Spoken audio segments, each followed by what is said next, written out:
The data security framework, they have proposed two concepts. One is data security framework and another is data privacy framework.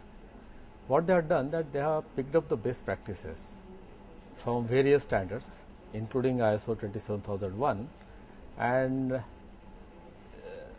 picked up those best practices so that they are able to provide appropriate security, appropriate privacy for the Indian organizations, right?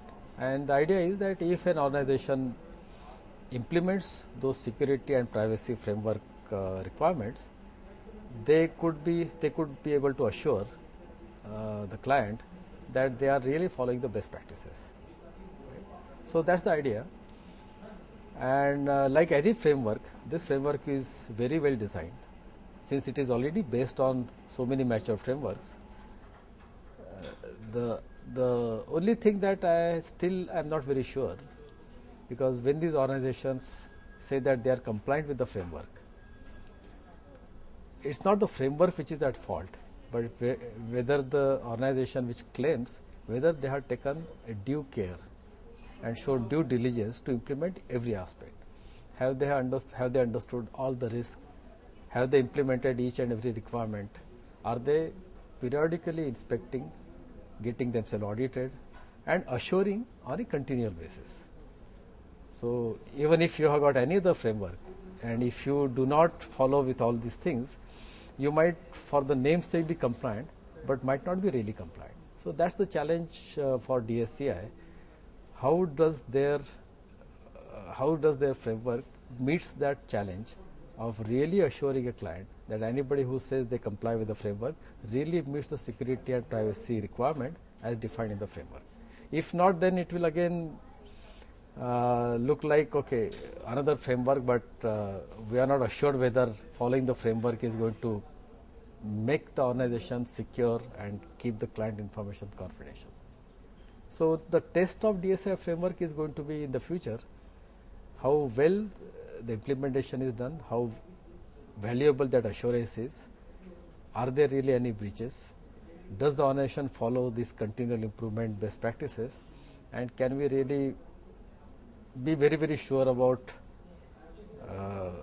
that this framework is really going to be the panacea for all the security or privacy breaches that often keep on coming into newspaper. The first thing that the CISO has to do is he has to gain the confidence of top management, right? Because top management is the driving force. If they don't believe in information security, and their eyes and ears for security are the CISO's version, if CISO is able to convince them in the business language that the board of directors understands, if he is not able to convince them, they will not pay much attention. So CISO has to make sure that all the risks that he identifies, they are all linked to the business risk, and all the threats that he identifies should somehow tell the board of directors that this is what is going to be the business impact. If this threat materializes, this is what we are going to lose. So if everything is converted to business language, then it's much easier for a board of directors to understand why do we spend $1 million on something. They understand the business risk. It's a question of what sort of priority you are giving, right?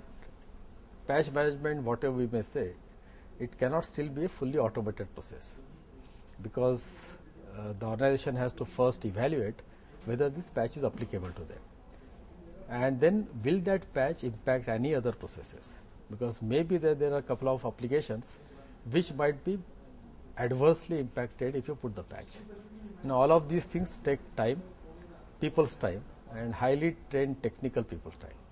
So if you identify that this is the team which is devoted towards patch management.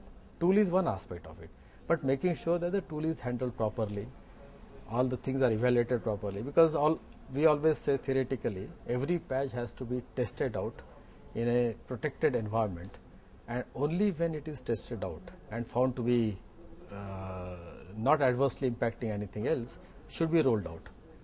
Now this cannot be just one of the many things to be done. It has to be specifically identified. A team has to be made totally responsible for that, and they should make sure that everything is done as defined and not as and when they get time, which is what usually happens in patch management.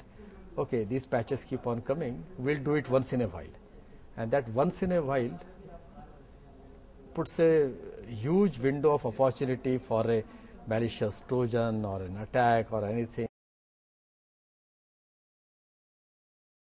Security cannot be an afterthought that you do an ethical hacking. The hacker has been able to exploit something, then you go and patch that and wait for the hacker to come out with the next exploit.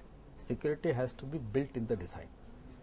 And when I say built in the design, now physical security is an easy example to understand.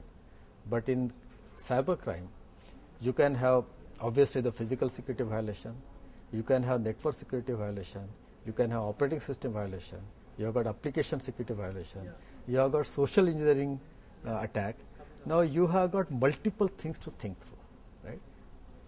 When you design with expecting that this is what is going to happen, and can I make sure that each layer is done properly, and not wait for somebody to show you that this is a hole, because all these holes are quite well known, right? If a new application has been exploited and you know that there was a weakness, the application was not properly tested. In fact, forget about testing. It was not securely designed, it was not securely coded, and then it was not securely tested. You don't need an ethical hacker to test an application. There should be application testing team which is looking for all the vulnerable code. Hardly anybody does a secure code review. So I think that we are tackling the problem from the wrong end. We should tackle the problem from the design end, not from the after the product is delivered.